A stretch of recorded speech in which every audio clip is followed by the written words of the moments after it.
를 드립니다. 네, 감사합니다. 창립 축하합니다. 사랑하는 성도 여러분, 기도는 우리의 영의 호흡이요, 응답의 통로입니다. 기도로 하나님과 교통하며 하나님의 뜻을 깨닫고 인도받아 갈 수 있지요. 또한 이 세상을 살아가며 지킴받고 보호받는 안전 지킴이가 되며 어려움을 만나고 문제가 생겼을 때 큰 도움이 되는 보험과도 같습니다. 여러분, 세상에서 육으로 보험을 열심히 듣는 것은 큰 사고를 만났을 때 도움과 해결을 받는데 유익이 되기 때문 아니겠습니까? 우리가 사고와 위험 없이 천국 가는 날까지 평안하면 참 좋습니다마는 때때로 사람의 실수도 있고 또 내가 평상시에 기도했다 하지만 또 성령께서 깨우쳐 주시는 대로 순종하지 못하여 어려움을 만나기도 하고 또 변화되기를 위해 기도한다 했지만 아직 내가 자꾸 내 자아를 주장하여서 더디게 변화될 때 다가오는 어려움을 만날 수 있습니다. 하지만 기도를 쌓아 놓았다고 하면요. 어려움을 만났을 때, 그러니까 어려움이 오기 전, 연단이 오기 전에는 변화돼야지. 그런데 내일로 미루다가 어려움을 딱 만나면 그때는 정신이 바짝 들죠. 그리고 평상시에 기도했으니 기도줄 잡기 위해서 힘들 필요가 없어요. 연단을 만나거나 어려움을 만나면 딱 내 마음을 다잡고 회개할 것을 찾고 죄의 담을 딱 발견하고자 더 간절히 기도하면 기도가 쌓여 있기 때문에 더 쉽게 깨우침이 오고 그리고 죄를 발견해서 회개하는 것도 어렵지 않다는 거죠. 그러면 쌓아놓은 기도가 있고 평상시에 쉬지 않고 기도했으니 이 어려움의 해결도 순식간에 되는 거예요. 그러니까 어려움을 만난 문제 해결이 쉽다는 것이죠. 그런데 기도하지 않고 있었던 사람이 어려움을 만났습니다. 그제서 기도하려고 하는데 그런 말씀하시더라고요. 기도줄을 못 잡겠어요. 당연하죠. 기도의 습관이 안 됐으니까 문제 앞에 있었어도 이제 간절히 기도하기를 원하지만 내 몸의 습관이 안 되니까 또 막힌 담이 그만큼 많이 있으니 기도하려고 해도 성령의 깨우침, 성령의 충만을 입기가 어려우니 문제 해결이 더딘 거예요. 그러나 평상시에 기도했다면 문제를 막아주시지만 혹여 내 부족함으로 문제 왔다 할지라도 해결받는 것도 쉬우니 제가 이렇게 보험에 가입하듯 기도도 여러분들 평상시에 쉬지 않고 쌓아 놓아야 한다라는 예도 드렸고요. 또 그런 말씀도 해주셨죠. 기도를 여러분들 평상시에 해 놓는 건 저축과도 같다 말씀도 해주셨습니다. 여러분, 내가 평상시에 열심히 저축을 하고 또 습관을 쫓아 저축을 해 놓았다면 은행에 넣어둔 돈이 든든하게 있지 않습니까? 그러면 큰 목돈이 필요하면 찾아서 쓰면 돼요. 자, 습관을 쫓아 기도해 놓았다면 이 저축해 놓은 돈과 같이 필요할 때 찾아 쓸 수 있다는 거예요. 혹여 기도 쉬지 않지만 너무 바빠서 기도량이 조금 못 채워졌다. 그럼 그때 또 가져다 쓸 수 있다는, 그래서 저축과도 같다라고 말씀도 해 주셨습니다. 자, 이렇게 중요한 기도를 소홀히 하면 되겠습니까? 이제 기도의 중요성을 중심으로 깨달아 즐거운 마음으로 기도할 수 있는 성도님들이 되시기 바랍니다. 오늘은 지난주에 이어 하나님께서 우리에게 원하시는 기도의 모습에 대해 설명한 후 혼의 기도와 영의 기도에 대해 말씀드리겠습니다. 오늘 말씀이 능력이 되셔서 아버지 하나님께서 기뻐하시는 기도를 통해 항상 넘치는 응답과 축복을 받아가시기를 주님의 이름으로 기원합니다. 사랑하는 성도 여러분, 하나님께서 원하시는 기도는 첫째로 습관을 쫓아 기도하는 것이며 둘째로 무릎을 꿇고 기도하는 것이라 했습니다. 제가 지난주에 이 말씀을 드리고 난 후 어떤 성도님의 간증의 내용을 받았습니다. 본인의 어머니의 간증이라고 해주시면서요. 예전에 있었던 얘기라고 해주셨습니다.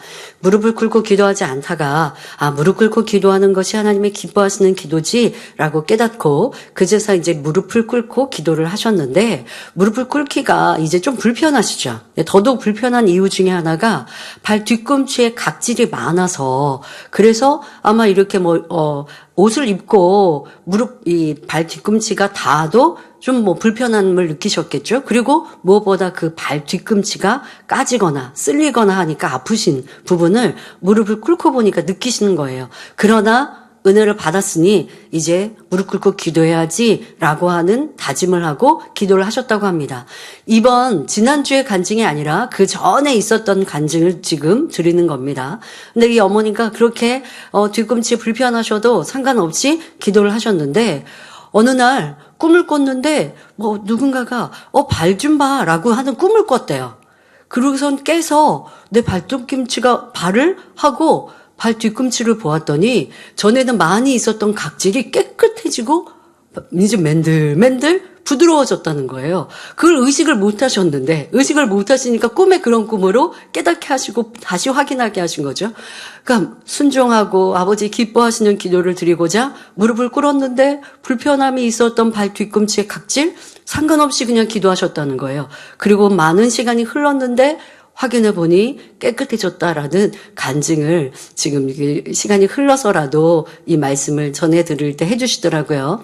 여러분들이 말씀에 순종하고 아버지를 기쁘시게 드리고자 하는 마음으로 행한다면 분명 우리에게 넘치는 간증이 있습니다. 성경 읽기도 순종하여 함께 해주신 모든 성도님들 감사드립니다. 분명 그렇게 순종하셨을 때 여러분들에게 응답과 축복이 간증이 있을 텐데요. 그 또한도 우리 주의점들을 통해서 전해주시면 감사하겠습니다.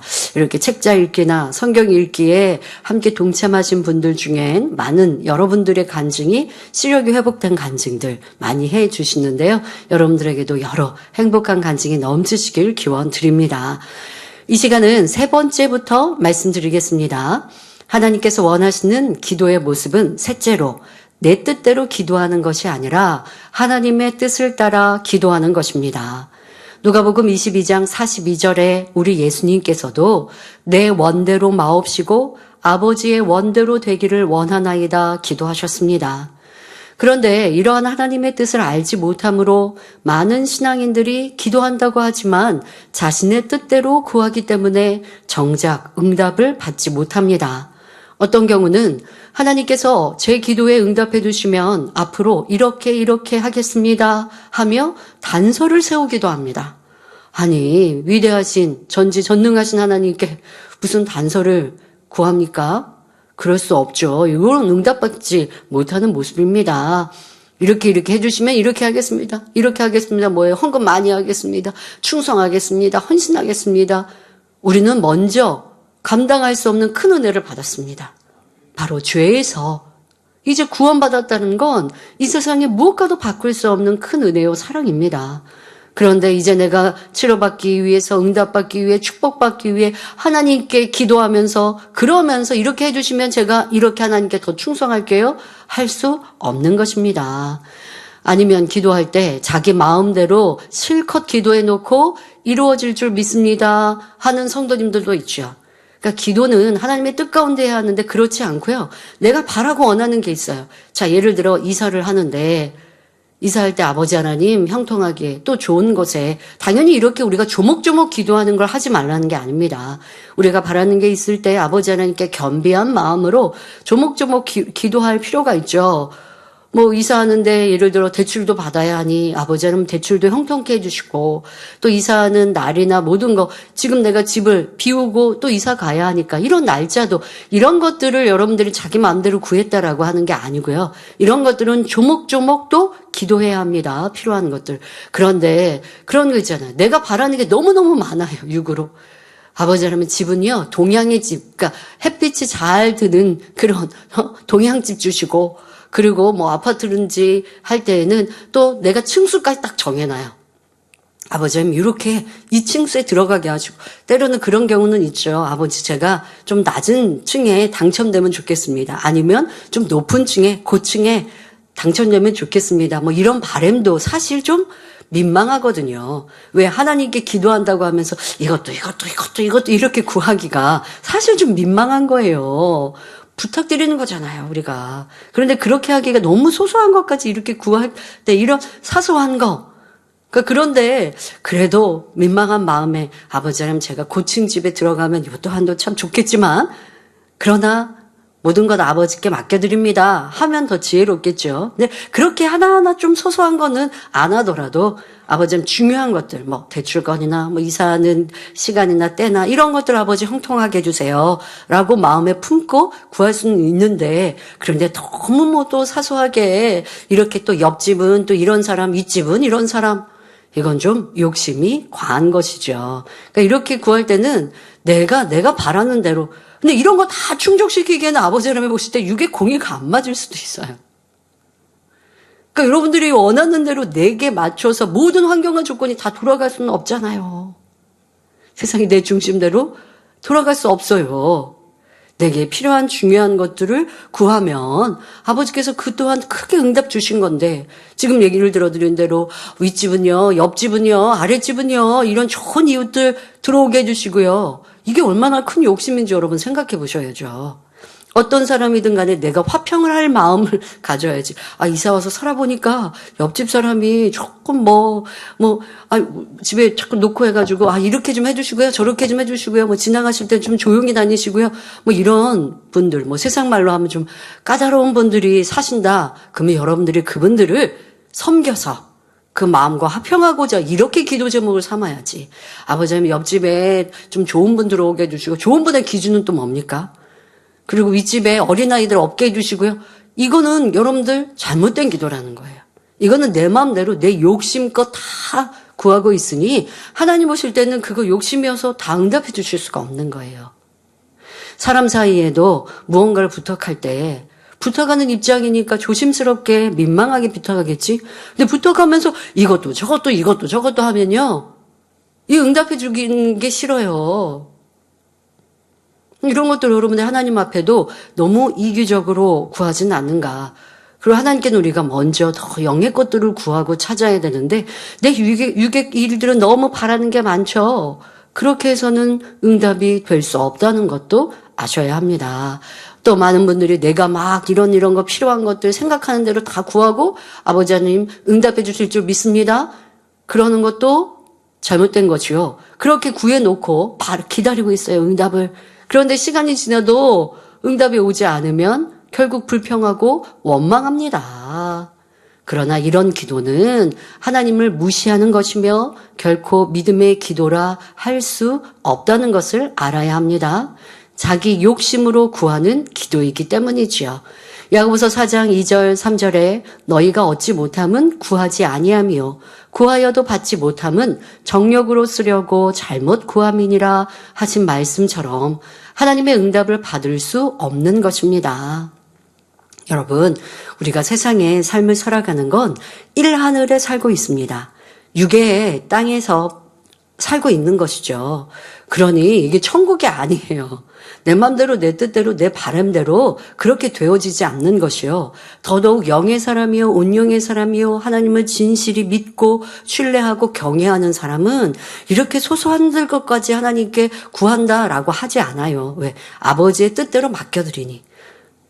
내게 내 삶에서 조금 뭔가 불편한 일이 있어요. 그러면 그거는 불편할 수 있는 거지. 이런 것도 하나님께서 이렇게 해주시고 저렇게 해주시면 참 좋은데, 세상 사람과의 관계에도 그렇더라고요. 자기가 원하는 대로 바라는 대로 다 요구하고 요청하면 그러면 이건 서로 사람의 관계가 불편해지거든요. 가족 관계에서도 여러분들이 이런 부분들을 좀 생각하면 좋겠습니다. 나는 부탁하는 건데요 라고 하지만 그 부탁이 자신의 유익을 구하고 있는 거예요. 상대방이 얼마나 불편할지는 생각하지 않고, 나 그거 하라고 하는 게 아니고 부탁한 건데요. 부탁하면 들어줘야 되잖아요. 근데 상대가 본인이 원하는 대로 이렇게. 근데 그거를 충족해 주기 위해서는 나는 수고해야 되고 애써야 되고 신경 써야 되고 하는 그 수고에 대해서는 생각하지 않고 이렇게도 해주시고 저렇게도 해주시고 이렇게도 해주시면 참 좋겠어요. 라고 부탁했대요. 부탁이라고 좋은 말입니까? 그 요구사항이 너무 많으면 상대를 힘들게 하는 거일 수 있죠. 아버지 하나님은 작고 크게 우리 거 다 해주실 수 있어요. 그러나 그런 것들을 구하라고 하시는 것은 아니죠. 바로 하나님의 나라는, 그럼 한번 생각해 보세요. 하나님 나라를 위해 기도할 때는 그렇게 하고 있는지, 하나님의 나라, 하나님의 영광을 위해서는 내 거 그렇게 소소하게 구하듯이 기도하고 있습니까? 그렇게 사랑하고 여러분들이 하고 있습니까? 예를 들면 성전 건축을 위해 기도할 때는 아버지 하나님 성전 좋은 곳, 좋은 터 얻게 하시고 또 성전을 지을 때는 또 건설 회사든 뭐든 하나하나 이해하고 알아서 여러분들 그렇게 세세하게 구하고 계십니까? 하나님의 나라는 그렇지 않으면서 내 거는 구할 때는 이것도 저것도 하고 있으면 이것이 바로 욕심이라고 표현하는데 틀리지 않죠. 이러한 부분들을 여러분들이 생각해 보시고 내 기도의 내용과 습관이 잘못되어 있다면 이 또한도 고치면 좋겠습니다. 도리어 세세하게 기도하는 것은 여러분들의 변화를 놓고 아버지는 제 마음, 제 생각, 제 느낌이 이렇게 불편한 것이 있었는데 이 불편함을 보니 이것은 이러한 악의 모양이요. 이것은 이러한 죄의 속성입니다. 이렇게 한번 세세하게 궁구해 보시고 자신의 변화를 위해서는 하나님께 그렇게 간절히 기도해 보십시오. 영의 일들, 그의 의를 구할 때는 그렇게 간절한 기도는 없이 내 육의 피로는 너무 필요한 것들이 많아서 하나님께 구할 것들이 시간도 부족하다고 하면 욕심의 기도가 육의 기도로 지금 나는 하고 있다라는 것을 찾아보아야 합니다. 그러므로 기도에 응답받아 범사의 형통함을 받으려면 하나님 앞에 맡겨드리는 기도를 해야 합니다. 하나님 앞에 맡기는 기도란 하나님께서 모든 일에 대해 합력하여 선을 이루어 주실 것과 항상 좋은 것만을 주시는 사랑의 아버지 되심을 믿는 것입니다. 이런 믿음이라면 어떤 결과가 온다 하더라도 감사하고 기뻐할 수 있으며 이런 마음으로 드리는 기도를 하나님 앞에 맡기는 기도라 하는 것입니다. 우리가 이처럼 하나님 앞에 맡기는 기도를 드렸을 때 누가복음 22장 43절에 사자가 하늘로부터 예수께 나타나 힘을 돕더라 기록된 것처럼 사자가 와서 천사가 와서 도와주는 것이며 하나님께서 가장 좋은 길로 인도해 가십니다. 이렇게 하나님께 맡기는 기도에 대해서 상세하게 설명해 드리기만 하더라도 이 시간이 다 가기 때문에 그런 것은 이제 소모임에서 말씀을 드리고요. 근데 너무 중요한 부분입니다. 욕심으로 구해서도 안 되고 너무 막연하게 구해서도 안 되고 세세하게 기도하나 그것 또한 하나님께 맡기는 기도의 정도는 무엇인지 여러분들도 잘 좀 이해하고 모르신다면 깊이 궁구해 보시고 또 주의 종들께도 한번 상담해 보셔서 하나님이 기뻐명하시는 그런 기도를 하시면 좋겠습니다. 자, 그런데 하나님께 맡기고 기도한다고 하나 실상은 전적으로 맡기지 못하는 사람이 많습니다. 전지전능하신 하나님을 들어서 알고 있기에 생각 같아서는 어떠한 일이라도 맡기고 기도할 것 같은데 막상 힘든 일을 만나게 되니 도저히 안 될 것 같다 하는 의심이 드는 것이지요. 그리고 하나님께서 자신이 바라는 대로 응답해 주시지 않으면 어떻게 하지? 하는 염려, 근심이 틈타는 것입니다. 이는 하나님께서 기뻐하시지 않는 것이니 하늘로서 응답받을 수 있는 영적인 믿음이 주어질 수 없지요. 그러니 여러분들 기도 안에는 뒤에도 설명합니다만 믿음의 기도를 올려야 합니다. 믿음의 기도를 올리면 의심하지 않죠. 기도하면서 이거는 될까? 안 될까? 이거는 하나님 내가 기도해도 안 되는 거 아니야? 라고 생각하는 기도는 응답받을 수 없는 것이요. 그러한 이유가 무엇인지도 이런 영적인 믿음이 왜 내게 주어지지 않는지도 깨달아서 찾아서 고쳐야 하겠습니다. 따라서 이렇게 믿음 없이 구하고 또 자기의 생각대로 구하여 하나님께 기쁨이 되지 못하는 사람들은 겉으로는 하나님께 맡기고 기도한다고 하지만 결국은 자기의 원하는 바를 이루기 위해 자신의 지혜나 방법을 동원하거나 사람을 의지하게 됩니다. 하지만 진정 하나님을 신뢰하는 사람이라면 다니엘처럼 사자굴에 들어간다 할지라도 결코 사람의 방법을 동원하지 않습니다. 여러분, 다니엘이 하나님께 맡기고 기도했습니다. 그런데 결국 사자굴에 던져졌습니다. 그러면 사자굴에 던져졌을 때 원망했겠습니까? 결코 그렇지 않았겠죠. 이러한 것이 믿음의 기도요. 이러한 사람이 하나님께 맡기는 기도를 올렸다 하는 것입니다. 그러니 응답받는 거예요. 그러니 여러분들의 삶 속에서 한번 보시라고요. 내가 기도했는데 응답이 없을 때 내 모습은 어떠했는가? 나는 믿음으로 간절히 기도했어요. 그런데 응답이 안 왔어요. 그러니 왜 하나님이 응답 안 해주시지? 라고 했다면 이거는 믿음의 기도가 되지 않았어요. 자, 그런데 응답을 못 받았을 때 전혀 내 마음에 불평 원망 없이 내가 더 하나님을 기쁘시게 할 일을 찾아야겠다. 그러면 하나님께서 이내 또 응답해 주실 거야 라는 마음으로 낙심하지 않고 기도해 보세요. 그런 사람은 하나님이 앞서 믿음의 기도를 받으셨는데 지금 순간 테스트를 주신 거거든요. 왜 테스트에 안 넘어지지 않는 거예요. 시험 들지 않는 거예요. 그러니 그래 더 하나님을 기쁘시게 할 것을 찾아야지 하고 기도하니 그래 내가 너 그럴 줄 알았어. 그러나 영적으로는 테스트가 필요해서 테스트했는데 그래 하고 기쁘게 전해주셨을 응답보다 더 큰 응답을 주시는 거예요. 이것이 믿음의 기도요. 하나님께 맡겨 드리는 사람입니다.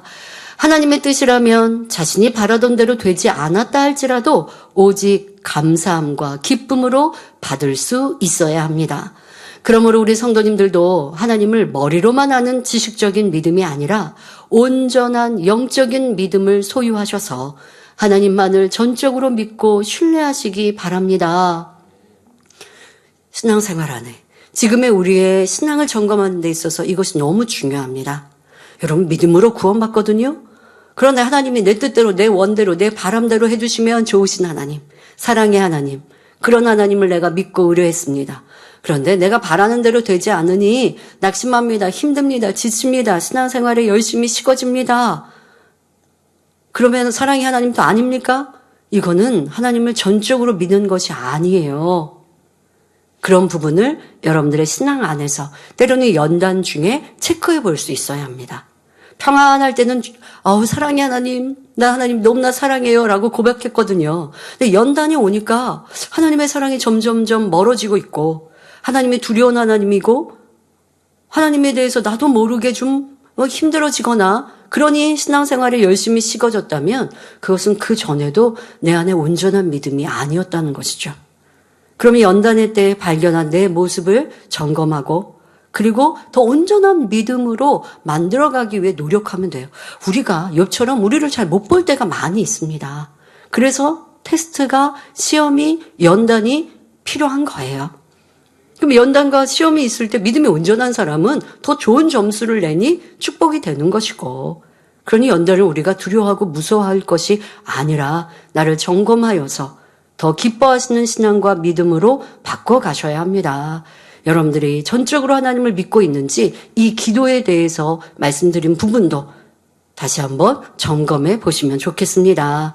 하나님을 전적으로 믿고 의뢰하는 분들은 사망의 음침한 골짜기에 있다 해도 두려워하지 않으며 기뻐하며 감사함으로 하나님을 의지함으로 승리할 수 있는 것입니다. 하나님께서는 이런 믿음으로 구하는 기도를 기뻐하시며 신속히 응답해 주시는 것이고요.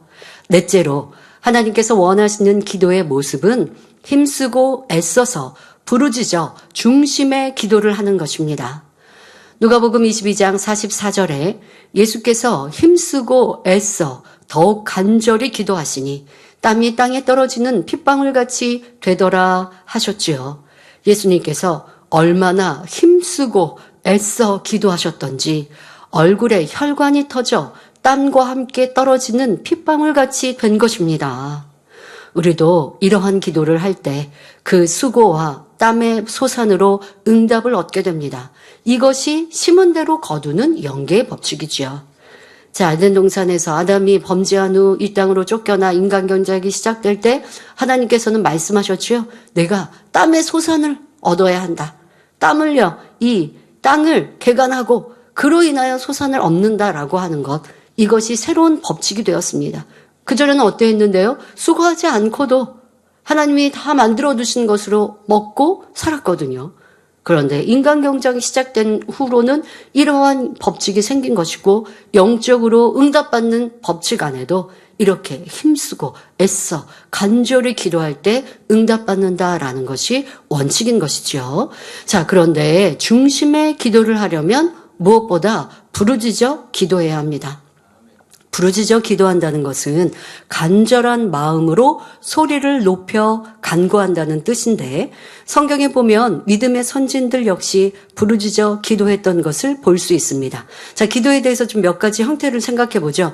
부르짖어 기도하는 것은 소리를 높여 지금 기도하는 것이라 말씀을 드렸습니다. 그러면 소리를 내지 않는 기도는 바로 묵상 기도라고 하죠. 입 밖으로 또 소리를 내지 않고 내가 마음으로 이렇게 묵상으로 기도하는 그런 기도도 있습니다. 뭐 차 안에 탈 때, 아니면 우리가 이렇게 예배를 준비할 때는 여러분들이 성전 안에서는 옆에 있는 분들에게 피해가 될까 봐 합심 기도할 때는 소리를 내지만 그렇지 않을 때 준비 기도하는 이 시간에는 묵상 기도를 보통 하실 거고요. 그리고 이제 소곤소곤 기도할 때도 있고, 우리가 통성으로 기도할 때도 막 목소리를 높여서 예배 시간에 기도하지는 않습니다. 소리를 내기는 하죠. 근데 소곤소곤 낼 필요는 없어요. 성전이니까. 그러니까 여러분들이 대화하듯이 목소리를 이렇게 내어 소리를 내어서 합심 기도도 하실 것이고, 이제 우리가 다니엘 철학 같은 데는 큰 소리로, 그러니까 보통 하는 말 소리보다도 더 목소리를 높이는 것이죠. 목소리의 소리의 볼륨을 또 힘을 주는 것도 더하게 소리를 내어서 이렇게 부르짖어 기도하는 것. 그만큼 내게 필요한 힘이, 에너지가 다릅니다. 소리를 내지 않고 그냥 묵상 기도해 보세요. 힘 하나 들지 않고 할 수 있어요. 그리고 소곤소곤 해보세요. 힘도 별로 안 들어요. 그런데 부르짖어 기도하면, 부르짖어 기도하고 나면요, 배가 꺼진다니까요. 소화가 금방 된다니까요. 그만큼 힘, 에너지가 들어갑니다. 아버지가 원하시는 기도는 중심 다한 기도 안에는 내가 잡념 없이 마음을 모으는 중심 다한 기도와 함께 이렇게 소리를 내어 부르짖어 기도하는 것이지요. 자, 성경의 믿음의 선진들의 모습을 통해 알 수 있습니다. 출애굽기 15장 25절이나 민수기 12장 13절에 모세 선지자가 부르짖어 기도하는 모습이 나옵니다. 사무엘상 7장 9절에는 사무엘 선지자가 부르짖어 기도하는 장면 또한 나오지요. 불의 응답을 끌어내렸던 엘리야 선지자나 물고기 뱃속에서 기도했던 요나 선지자도 모두가 부르짖어 기도했음을 알 수 있습니다. 또한 신약에 와서 우리 예수님은 물론이고 큰 권능을 행했던 베드로 사도나 스데반 집사도 부르짖어 기도했던 것을 볼 수 있지요. 뿐만 아니라 하나님께서는 예레미야 33장 3절에 너는 내게 부르짖으라. 내가 내게 응답하겠고 내가 알지 못하는 크고 비밀한 일을 내게 보이리라 말씀하시며 부르짖어 기도하는 것이 하나님의 뜻임을 분명히 알려주셨습니다.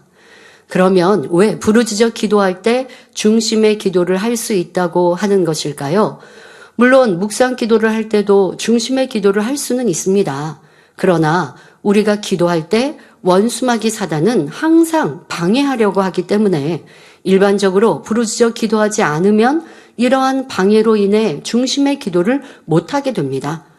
중심 다해 기도하지 않으면 사단은 먼저 잡념을 심어줍니다.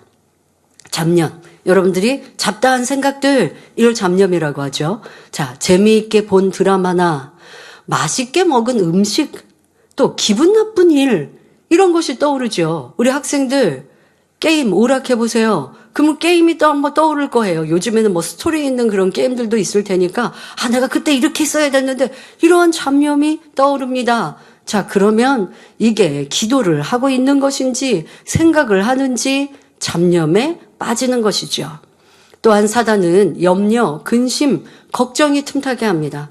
특히 우리 부모님들, 여러분들의 삶 속에 있는 지금 뭐 이사를 해야 되는데 하는 염려, 근심, 아니면 지금 내 자녀가 집엔 들어왔나 안 들어왔나 이 생각하면 이러한 생각이 틈타버리면 중심 다해 못하는 것이죠. 자, 다음으로 찾아오는 것이 피곤입니다. 잡념이 생기고 염려, 근심, 걱정하다 보면 기도에 집중할 수 없으니 기도가 점점 힘들게 되고 자연히 피곤도 찾아옵니다. 그러다가 졸음이 밀려와서 잠으로 빠지기도 하죠. 우리 본교회는 잠으로 빠지는 경우들은 별로 이제 없죠. 왜냐하면 뭐 이렇게 새벽 기도 같이 캄캄하게 불을 끄고 기도하는 경우가 아니라 다니엘 철야 때는 이렇게 불이 켜 있는 상태이기 때문에 누가 이렇게 엎드려 자거나 아이들이 아닌 이상은 어른들은 그러한 경우는 별로 없으세요. 제가요, 외부에서 온 이제 성도 이 머리된 일꾼 죄종님이 계셨어요. 그런데 이제 조시는 거예요. 그래서 조시지 말라고 제가 이제 수년 전에 교육자 회장일 때 그렇게 이제 권면을 해드린 적이 있어요. 그랬더니 본인은 안 조셨대요. 그래서 조셨는데요? 라고 했더니 아니 엎드려서 이렇게 있어야 조는 거 아닙니까? 라고 얘기를 하시더라고요. 그러니까 전혀 우리 타교의학 개념이 달라요. 저희는 꼭 꾸벅하거나 이 눈을 감고 입을 안 움직이는 시간이 몇 초 되면 졸았다라고 하는데, 그런데 그분은 타교회에서 이렇게 엎드려 있으면 졸았다라고 하는데 그거는 잠든 거죠. 네, 그건 잠든 거고요. 그래서 이제 졸음으로 빠지는 경우들은 종종 보게 되죠. 때로는 조는 분이요 스스로 인지를 못하세요. 그래서 입을 다물고 가만히 계시면 이건 조는 거고, 뭐 아니면 너무 깊이 졸음에 빠져들면 고개도 이렇게 끄덕끄덕 하시다가 내가 이게 고개가 끄덕하니까 목이 아파서 이제 깜짝 놀래고 다시 눈을 뜨시거나 아니면 그제서 또 입을 움직이시거나 하고, 이게 또 졸음이 습관이 되면 더더욱 깨어나기가 어려우시고 졸았는데 안 졸았다고 이렇게 하시죠. 그리고 그런 분들은요 또 금방금방 또 움직이세요. 입을 몇 초 쉬었다가 또 금방 또 움직이시고, 근데 움직일 때 그때 기도하는 게 아니에요. 그냥 움직이는 거죠. 이것도 또 습관으로, 또 이것도 습관으로 이렇게 하시는, 특히 이제 지금은 함께 기도하지 않아서 누군가가 권면을 해주거나 옆에서 깨워주지 못하셔서 이게 또 오래 습관이 되시면 또 안 되기 때문에 자신들도 이렇게 졸음에 빠져 있는 거 자꾸 확인하고 체크해 보시면 좋겠습니다. 중심 다해 기도하셔야 응답 받습니다. 자, 그러나 부르짖어 기도를 하게 되면 아무리 낮에 힘든 일을 해서 몸이 곤하다 하더라도 하늘로부터 새 힘이 주어져서 충만하게 기도할 수 있습니다. 이런 기도를 올리면 육의 피곤도 사라져서 더 건강해지는 것이지요. 그러므로 기도할 때는 힘쓰고 애써서 기도하되 하나님의 뜻대로 부르짖어 기도함으로 하나님께서 기뻐 받으실 만한 중심의 향이 드려져야 합니다. 우리 성도님들은 마음의 중심을 모아 부르짖어 기도하심으로 늘 성령 충만함을 입어 기도하는 것마다 응답받아 나가시기를 주님의 이름으로 기원합니다. 특히 이 중심 다한 기도를 설명하려면 잡념의 기도 또한 여러분들도 중언부언하는 거 설명해야 되는데 시간이 없기 때문에 제가 그냥 지나갑니다. 중언부언하는 거는 지금 내가 무슨 말 했는지도 모르는 거고요. 쓸데없는 말 하는 거죠. 지금 기도의 내용을 하는 게 아니고, 만민 라디오에서 이렇게 예를 들어주신 몇 주 전에 있었는데요. 참 잘게 이렇게 내려놓기가 쉽지 않은데, 따님의 어머니의 상황을 설명해 주셨지만 모두에게 은혜가 됐으니까요. 우리 권사님 감사합니다만, 이런 일들이 근데 많이 있을 수 있습니다. 그러니까 스스로 내가 지금 중언부언하고 있는 것, 이거 잘 찾아내셔야 되고요. 이런 습관에 빠지지 않도록 내 마음, 뜻, 정성 다하셔야 합니다. 그런데 제가 어떻게 해서 중심 다해 더 기도하고 중언부언하지 않고 졸음에 빠지지 않는 기도를 할 수 있을까? 또 그렇게 했었지라고, 그렇게 하고 있지라고 생각해 보니 사실 온통 기도에 집중하는 삶을 살고 있더라는 것입니다. 자, 쉽게 여러분, 앞서도 잡념에 빠지면 나오는 사례들을 말씀드렸는데, 오늘 하루에 내가 있었던 일들이 기도할 때 잡념으로, 육신의 생각으로 이게 떠올라서 기도에 집중을 못하는 경우가 많아요. 그래서 우리 원장님은 어떻게 하시느냐? 그러니까 꼭 잡념을 없애기 위해서가 아니에요. 인도자로 충만한 다니엘 철야를 이끌기 위해서요. 오후 시간은 거의 없으세요. 그러니까 저희 사택 식구는 저녁에 외식을 하는 경우는 없었습니다. 원래는 없었어요. 그런데 이제 코로나 이후 우리가 이렇게 한 자리에 모여서 예배하지 않는 시간이 있으니까 금요일 날은 철야가 11시잖아요. 그러니까 저녁 시간이 더 여유롭죠. 그러니까 현장에서 모인다면 그때도 저녁 식사는 안 합니다. 왜? 내 몸이 피곤하면 안 되니까. 시간은 충분히 있지만 그 시간을 내가 육적으로 먹고 쉬고 하면 피곤하기 때문에 저녁에는 외식을 하지 않는 거예요. 예전에는 현장 예배를 드릴 때는. 그런데 지금은 이제 현장 금요철야가 아니니까 금요일 날은 혹간 저녁 식사를 할 때가 이 코로나 이후에는 있었죠. 그러나 주중에는 생각을 못 하는 거예요. 왜? 원장님이 불안하신 거예요. 집에서 인도하지 않은 날 GCN으로 기도하셔도 중심 다해 기도하시는데 몸이 피곤하면 안 되니까. 그러니까 그 모든 스케줄을 이 기도에 집중하고 계시는 거예요. 인도하는 날은 물론이요. 인도하지 않는 날조차도 저녁 시간은 오직 기도에 맞추어서 내 몸의 컨디션을 만들어 가시는 원장님의 삶 참 은혜롭지 않으십니까? 그러니까 여러분들도 우리가 이제 직장 생활을 하면 저녁 시간밖에 외식할 시간이 없죠. 그럼 보통 토요일 날 낮에. 그러니까 저희도 예전에는 토요일 날 낮에 식사를 같이 가족들이 시간을 맞추려면 그 시간에 맞추면 되는 거죠. 그러지 않고는 그냥 포기하는 거예요. 저녁 외식은 없는 거죠. 그러니까 원장님은 저녁에 야경을 보는 일은 삶에서 휴가가 아닌 이상은 없으셨거든요. 그러니까 야경을 볼 때가 되면 이제 금요일 날이라도 외식을 할 때 저녁 밤이니까 야경을 보고 들어오는 시간들이면 야, 참 생소하다 하시고 우리나라 참 이렇게 불빛이 많구나라고 항상 놀라하시는 그런 고백을 하시는데요. 왜요?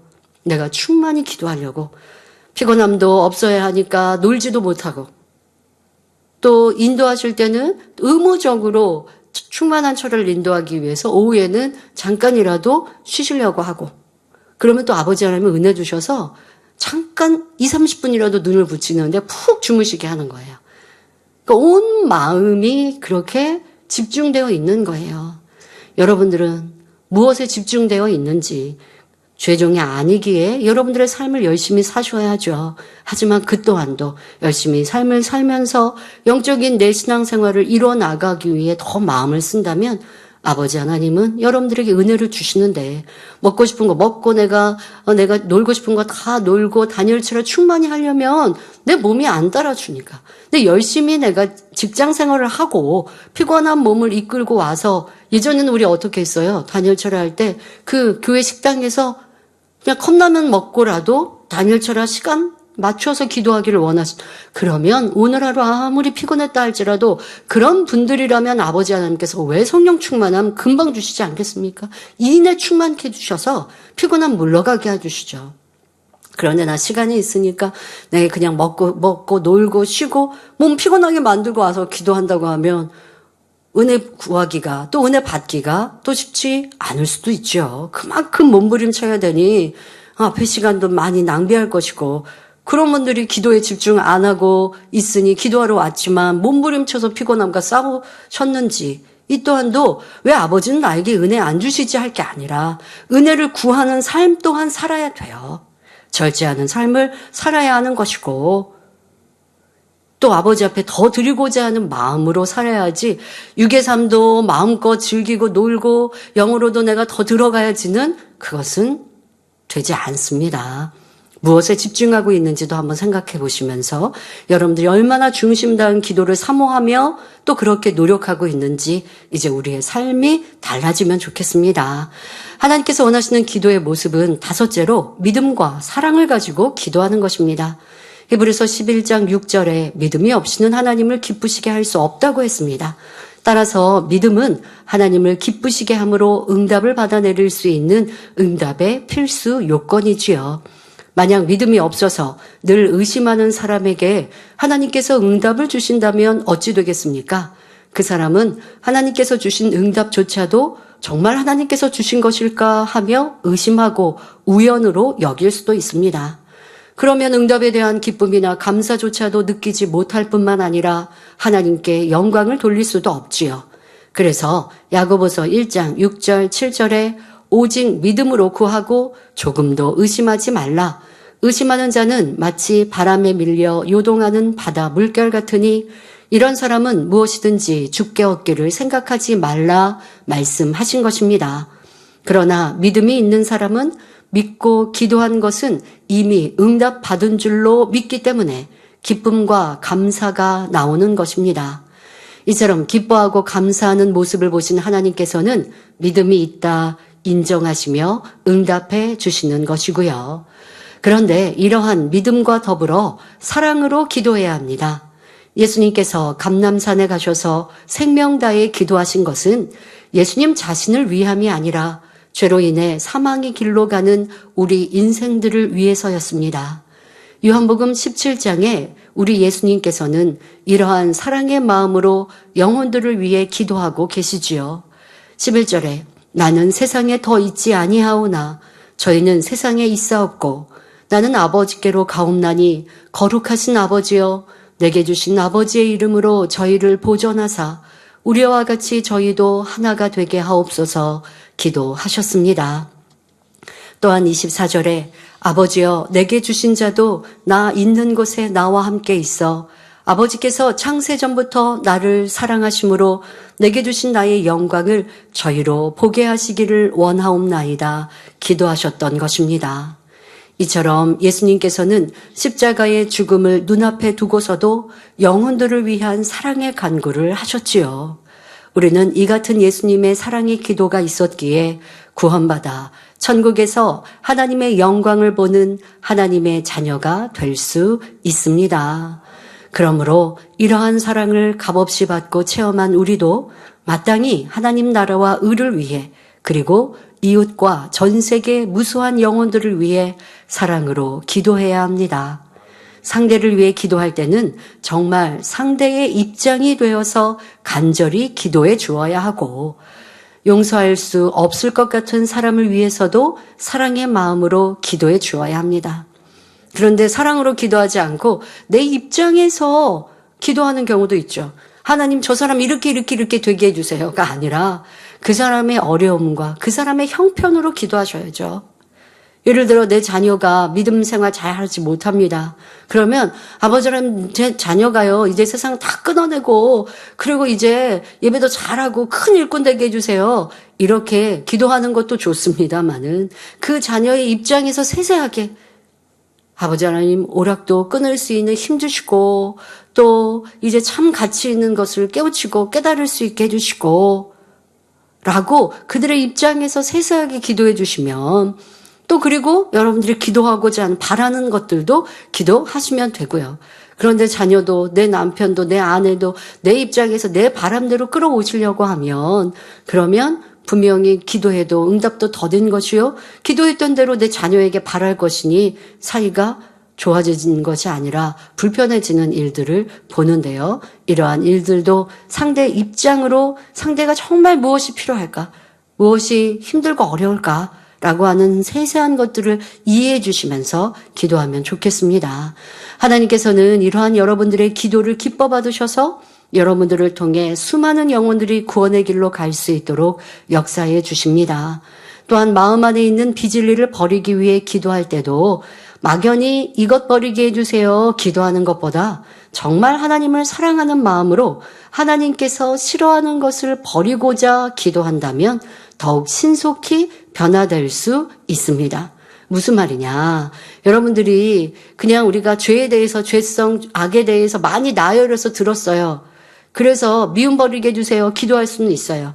그런데 더 간절해지면요. 아버지 하나님께서 말씀하셨던 그 뜻을 깨우쳐서 기도하게 됩니다. 아버지 하나님, 미움은 영적으로 살인이라고 하시는데 지금 제가 살인을 하고 있습니다. 이거 진짜 싫습니다. 살아나는 이런 영적인 못된 마음 버릴 수 있게 똑같은 기도도 아버지 하나님 미움 버리고 사랑하는 사람 되게 해주세요. 이건 좀 막연한 기도죠. 그러니까 기도를 좀 더 세세하게 하는 기도가 간절한 기도에 속하거든요. 그러니까 여러분들의 변화도 그냥 의무감으로 기도하는 게 아니라 그렇게 되고 싶어서 또 이것이 아버지 하나님의 뜻이요. 아버지 하나님의 기뻐하심이요. 내가 아버지의 기쁨이 되고 싶어서 우리가 사랑하는 사람의 뜻이 무엇인지 알아서 그렇게 해주고 싶은 마음처럼 아버지 하나님께서 이렇게 되기를 저에게 원하시죠. 저 또한 그렇게 되어 아버지의 기쁨과 위로가 되길 원합니다. 그러니 그 아버지의 뜻을 말씀을 통해 깨우칠 것이고 깨우친 그 말씀과 내 안의 악을 비교해 보니 너무나 악하고 더럽고 추하고 냄새나서 싫어지고 그렇게 싫어진 마음으로 기도하니 간절해지니 중심의 기도가 되는 거예요. 예수님께서도 간절히 힘쓰고 애써 간절히 기도하셨잖아요. 여러분들 죄에 대해서 뭔가 애쓰고 간절함이 있어야 되는데 간절함이 없어. 그냥 그렇게 하래. 그렇게 하라고 하니까 기도하는 거 이거는 응답받기가 더디어요. 누가 하라고 해서 하는 게 아니라 내가 그걸 원해야 돼요. 악은 모양으로도 버리고 싶고 저 사람과 화평하고 싶고 화평하라고 해서 하는 게 아니라 아니 저 사람이 자기 유익을 구하고 나를 힘들게 해야 하는데 제가 왜 그 사람 앞에 가서 먼저 인사하고 먼저 손 내밀고 왜 사랑 줘야 돼요? 이건 내 자존심이죠.